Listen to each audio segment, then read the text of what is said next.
Hello and welcome back. So today, in addition to the usual makeup, we are going to talk about the number one reason for project failures, in my personal opinion. So from what I have seen, communication is absolutely key in managing projects and for making sure that they finish successfully, on time, on budget, and bring the desired benefit. So that topic alone could span for multiple videos, but we're gonna do an overview today. We're gonna talk about the importance of communication, where you need to focus in your communications, and how to know if your communications strategy is going off track. So on that note, let's begin. If I can get my foundation out of here. Nope, I guess I need to reorder that. Okay, so communication in project management. I think we all know kind of the basics. We talk about communicate early and often, right? We want our teams to do that with us, and we know that we also want our customers to do that with us. And we try to do that with our customers and our teams, but I think there are some areas that are often kind of overlooked on the communication front. So there's a few different kind of stakeholder groups that need to receive communications, and let's just kind of go through all three of those in turn. So we're going to start with the internal, and then we'll talk about external customer facing. Now, if you are doing internal projects only, when I say external customer facing, I mean the people who are paying your group to build the software. So it might be your operations team, it might be your facilities team. It's whatever group is actually going to be using the software, whichever group is actually commissioning the software. So just so we're on the same page, because I know I come from a consulting background, it's easy to think of external customers instead of internal customers, but the same would apply whether it's internal or external in terms of communication. So the first group we're going to talk about is the management team.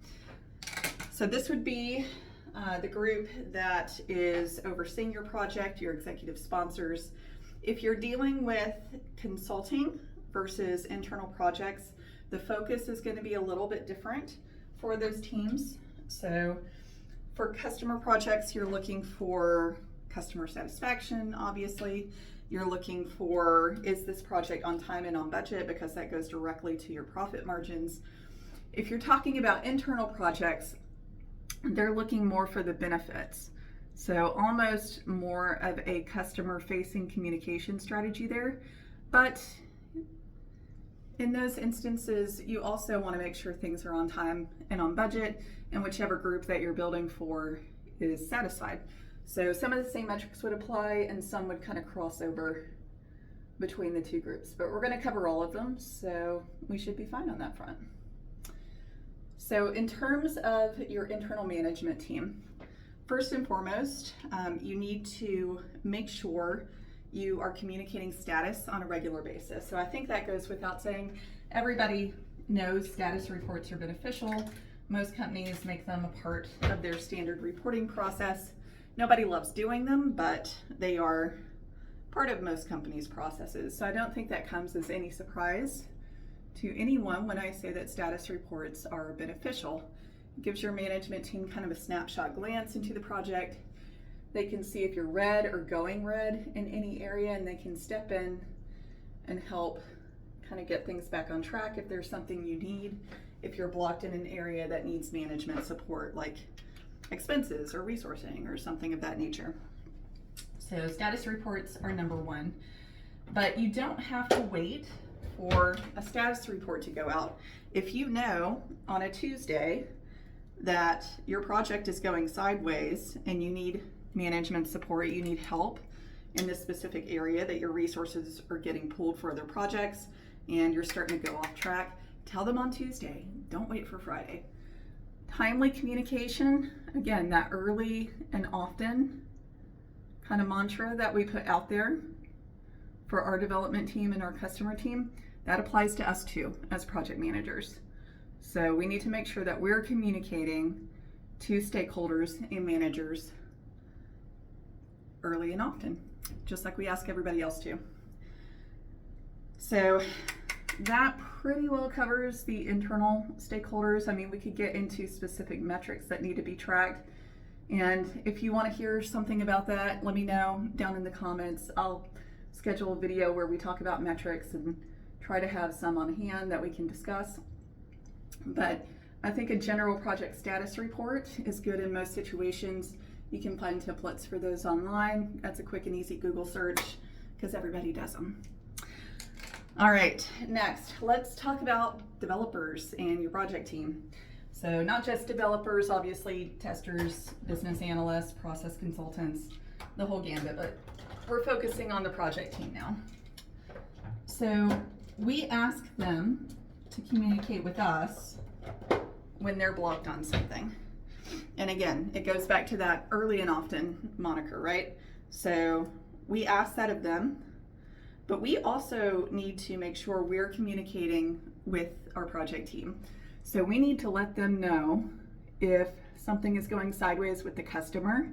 We need to let them know the customer sentiment. Is the customer happy with it, what's happening, what's going on? If so, that positive feedback is gonna give them a nice boost, right? It's a great reward for a lot of team members to see, oh, hey, my customer is happy, and they're communicating that happiness to my management team. I would say you should also be communicating your customer sentiment up through the management chain.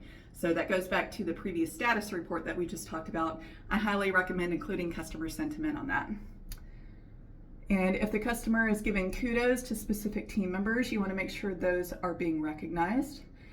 And if the customer is providing negative feedback, don't advertise the specific team members that they may be providing negative feedback on to everybody, but you want to make sure that's communicated internally as well.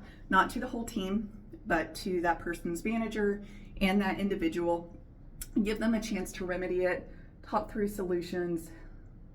Don't make it an aggravated type discussion where you're coming at them aggressively. Just say, hey, the customer's reporting that we've got this issue. What's going on? Is there something I can do to help you, improve that metric or improve that service that we're offering to our customers? And do a little problem solving with them. Maybe you'll find that it's a quick and easy fix. Maybe they're getting pulled in other directions and it's not their fault. So just be aware of that. Take things with empathy to your project team.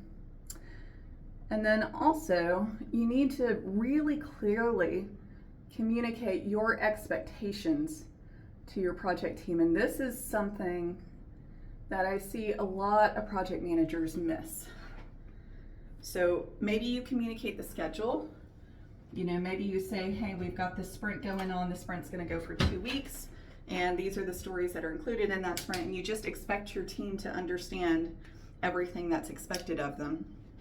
And if you're a team that's been running for months and years together and you've got a very standardized process and everybody understands that process, maybe that's perfectly fine. But if you're bringing on project teams that are changing with every project, if you've got a brand new Agile team that's been put together or Scrum team that's been put together, you need to be very, very clear in terms of what you're expecting from your team members.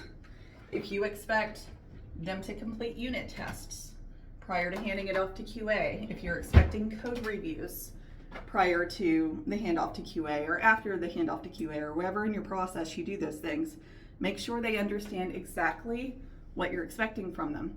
If you expect your developers to be the ones to block stories so that surfaces invisibility, which I highly recommend, if they're blocked, let them mark it blocked. It saves a step and gets visibility to that story. Make sure you communicate to them, this is part of your job, I expect you to do this. And give them a little bit of grace if they don't do it the first time or even the second time. Give them a couple chances, right? Just keep reminding them until they get used to doing it. So you want to make sure that you're communicating internally just like you want your team members to communicate with you. And that just saves so many headaches.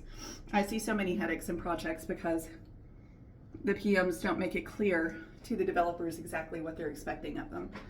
And it makes the developers feel bad because they want to do a good job, right? But if they don't know what you're expecting and they don't know what's required of them, they're naturally going to miss it because they don't know. They're not a mind reader, right? So we need to tell them. Last but not least, let's talk about customers. So this could be internal stakeholders. If you're dealing with an internal project, you're doing a project for a different department or group. It could be the members of that department or group, your subject matter experts. If you're doing an external project, this would be external customers. And this is incredibly important. I think a lot of us have things like kickoffs and progressions into phases of projects pretty well defined. A lot of us have kickoff decks and UAT kickoff decks and things like that. But I think a lot of us do fail to communicate with customers some of the boundaries around projects, right? So I think that's an area where a lot of us could improve, myself included. These are difficult discussions, right? But you need to make it very clear to your customer, okay, when we get to this step, this is what we're looking for, and what your story's approved, that's what we're building. And we've got this much wiggle room if you want to make changes during the UAT phase, right? Give them exact numbers if you have them. You know, we've got 8 hours to work with if you need changes or enhancements to stories during your testing phase, right? And we're going to have to prioritize that. Make sure you communicate those expectations. When we go into UAT, I need you focused on this. You're going to have to write the test plan. We can give you a template, but you're expected to write it, and you need to write it by this date. Make everything very, very clear. Have very defined numbers and dates around everything. You don't want any ambiguity, because ambiguity results in delays, it results in the customer not being satisfied with what's coming back to them because they didn't have proper expectations up front. It's just going to really improve the success of your projects if you are communicating well. So, hope you enjoyed that today. It's going to be at least a couple weeks before I come back on. I will be on vacation with my sisters, and then we've got a bit of a medical thing, nothing major, but my dad's having surgery right after, so I will be tending to him. So it'll be a couple weeks before I come back on, but if there's any specific topic you want to cover, just pop it in the comments and I'll do a video on it in the future. Have a great day. Talk to you later.